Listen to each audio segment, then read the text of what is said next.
17 વર્ષની દીકરી હતી આજે ભાગી ગઈ. કદાચ 17 વર્ષે 16 વર્ષે 18 વર્ષે કોઈ છોકરો ગમે આપણને, સો એવું કોઈ પણ કામ ના કરશો જેના લીધે તમારા મા બાપને નીચું ઘાલવું પડે, સમગ્ર તમારા ગામને નીચું ઘાલવું પડે, સમગ્ર તમારા સમાજને નીચું ઘાલવું પડે. મહીપતસિંહ કયો મહાન વ્યક્તિ નથી, મહીપતસિંહ કોઈ ભગવાન નથી કે મહીપતસિંહ ઘરમાં મારા ઘરમાં બી ઝઘડા થાય છે. આ વર્ષની અંદર 5000 વડીલો કદાચ મારા આશ્રમમાં થઈ જશે, જે સ્પીડમાં ચાલી રહ્યું છે. તમે મંદિરે જાઓ છો, તમે જાત્રા કરવા જાઓ છો, તમે વ્રત રાખો છો, ઉપવાસ રાખો છો, પ્રાર્થના કરો છો, ભજન કીર્તન કરો છો, આ કશું જ કદાચ નહીં કરો, પણ તમારા ઘરની અંદર જે ઘરડા લોકો છે એની સેવા કરશો ને તો બધું થઈ ગયું. મજામાં છો બધા? તમારા બધાનો પ્રેમ જોઈને મને ઊંઘ ઉડી ગઈ, બાકી ફૂલ ઊંઘમાં હતા બાપુ.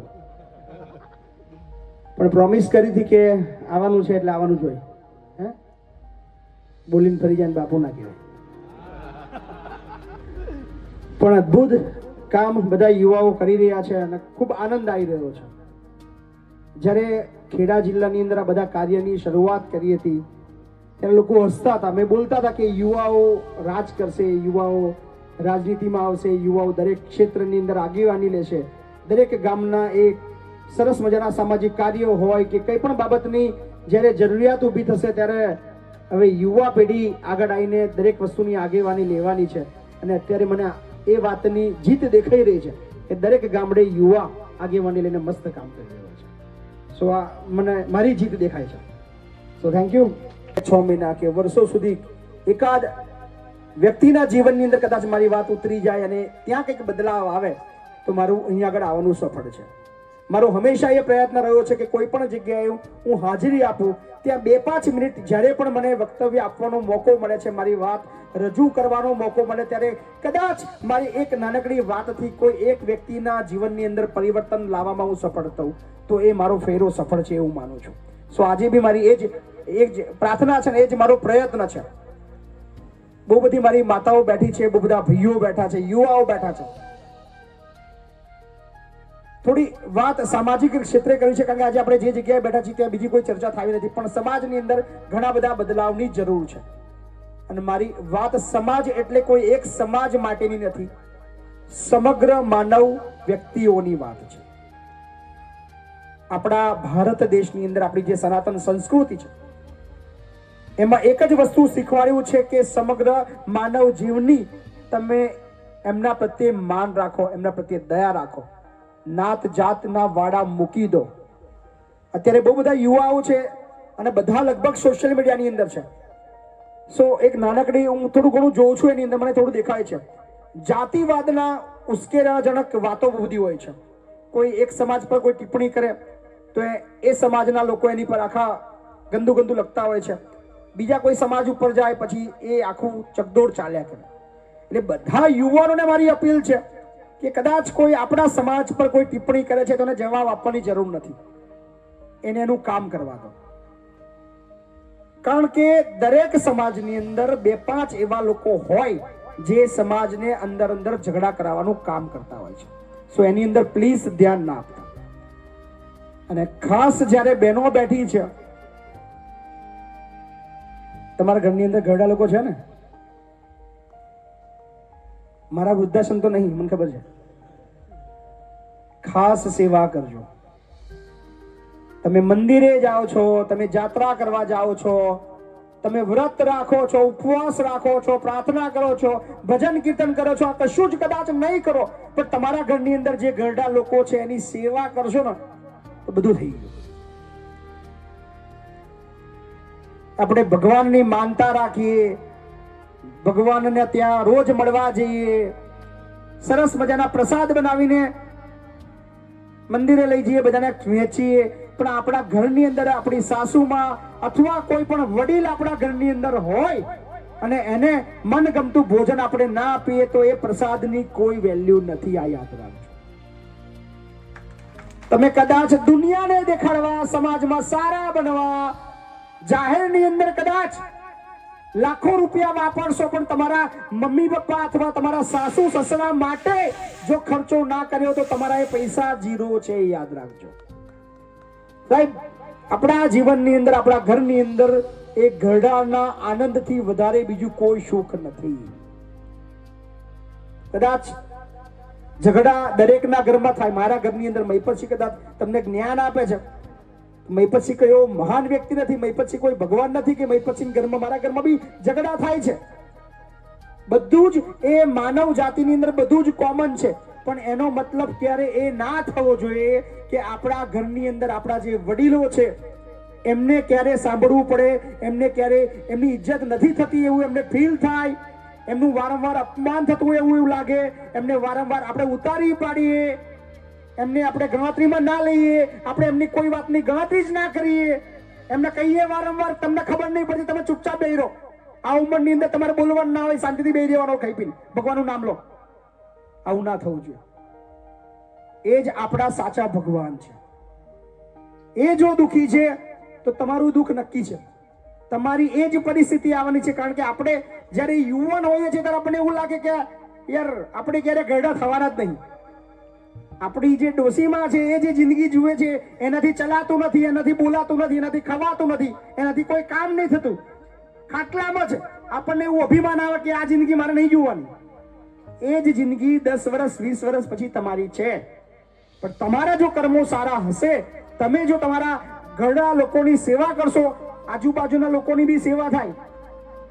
મારા ત્યાં 800 છે, કોઈ આજુબાજુ વાળા બી નહીં, કોઈ હગાવાળા બી નહીં, તો એમાં સેવા કરીએ છીએ.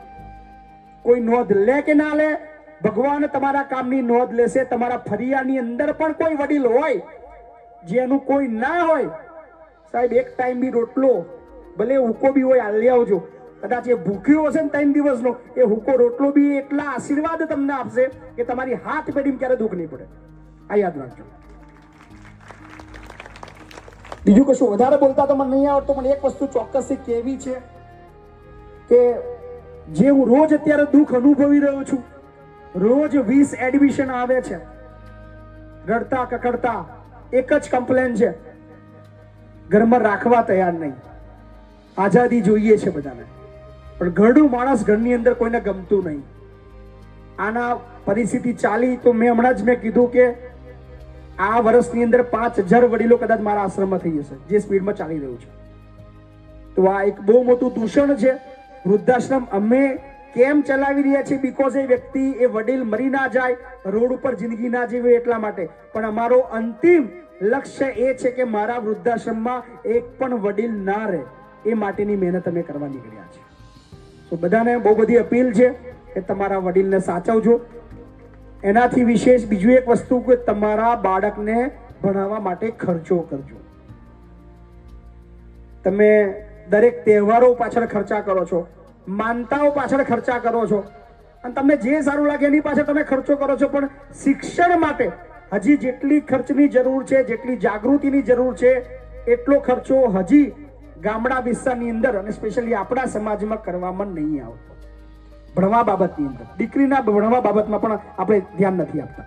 પણ એમાં ઘણા એવા પરિબળો જવાબદાર છે. દીકરીઓ બી નાની નાની બેઠી છે.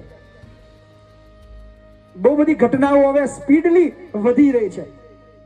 જે દીકરીઓ સાંભળે છે એમને કહું છું, તમારા મા બાપ તમારા માટે ખૂબ સપના જોવે છે, તમે ભણો, તમે એ લોકો ઈચ્છે પણ છે કે મારી દીકરી ભણે. પણ ગામની અંદર ભૂતકાળમાં એવા એકાદ બે કિસ્સા બન્યા હોય, એ સતત બીક એ એના મા બાપને સતાવે છે કે આવું થયું તો મારી દીકરી સાથે આવું ના બને, અથવા મારી દીકરી આવું ના કરે. સો એવું કોઈ પણ કામ ના કરશો જેના લીધે તમારા મા બાપને નીચું ઘાલવું પડે, સમગ્ર તમારા ગામને નીચું ઘાલવું પડે, સમગ્ર તમારા સમાજને નીચું ઘાલવું પડે. કારણ કે તમે તો કદાચ થોડા સુખ માટે તમારા ઘરને છોડીને ભાગી જાઓ છો, પણ એ તમારા ભાગ્યા પછી તમારા મા બાપની આંખોની અંદર એટલા આંસુ આવે છે, દરબદર ભટકે છે, ગામની અંદર સરખી રીતે ઊંચા અવાજે બોલી નથી શકતા, ખુલ્લી આંખોથી નીચે નીકળી નથી શકતા, સમાજમાં ક્યાંય માન મર્યાદા એમની જળવાતી નથી. એ દુઃખ, એ પાપ ના ભાગીદાર ક્યારે ના બનતા. કદાચ 17 વર્ષે 16 વર્ષે 18 વર્ષે કોઈ છોકરો ગમે આપણને, પણ એનો મતલબ એ નથી કે આપણે ભાગી જઈએ. અને પહેલા કંઈક બનો, સક્ષમ બનો, ભણી ગણીને એવા આગળ વધો, અઢળક સારા સારા પાત્રો તમને મળવાના છે. પણ નાની ઉંમરની અંદર 16 વર્ષ 17 વર્ષ કે 18 વર્ષની અંદર એવું કોઈ કામ ના કરો જેના લીધે તમારો આખો પરિવાર વિખેરાઈ જાય. યાર ઘણા બાપને મેં રડતા મારા ઓફિસની અંદર જોયા છે, બોલે છે કે મારી દીકરી પાછળ મેં ખૂબ ખર્ચો કર્યો, 17 વર્ષની દીકરી હતી આજે ભાગી ગઈ, લાચાર બની જાય છે બાપ. એટલે બે હાથ જોડીને અપીલ કરું છું દીકરીઓને, પ્લીઝ તમારા મા બાપની ગરિમા જાળવજો, તમારા સમાજની, તમારી પોતાની અને આખા ગામની રિસ્પેક્ટ તમારા હાથમાં છે. સો બહુ બધી બધાને હું આભાર માનું છું. થેન્ક યુ, મને અહીંયા બોલાવ્યો, આટલું માન આપ્યું, સન્માન આપ્યું.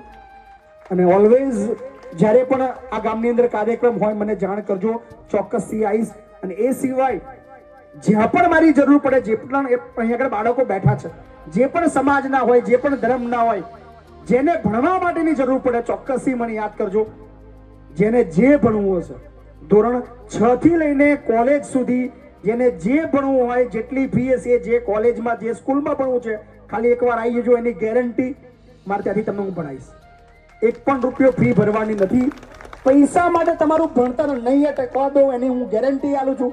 ખાલી એકવાર સંપર્ક કરજો, બાપુ મારું બાળક છે, મારી દીકરી છે કે મારો દીકરો છે અને આ જગ્યાએ આ કોલેજમાં એડમિશન લેવું છે, જે પણ ફી થશે એના માટે હું બેઠો છું, ચિંતા ના કરતા. પણ તમારા બાળકને ભણાવજો, ભણશે તો આખા ગામનું નામ રોશન કરશે, આખા ગામ માટે લડશે, આખા ગામ માટે કામ કરશે, આખા સમાજ માટે કામ કરશે, આખા દેશને એ મદદરૂપ થશે. સો શિક્ષણની અંદર એ તાકાત છે અને એ જ શિક્ષણ થકી જે પરિશ્રમ કરીને ઘણા બધા યુવાનો અત્યારે નોકરીએ લાગ્યા છે, જેનું કદાચ હમણાં થોડી વારમાં સન્માન થવાનું છે. સો એ બધાને બહુ બધી શુભેચ્છાઓ. થેન્ક યુ બધાને, મારા જય માતાજી. Thank you.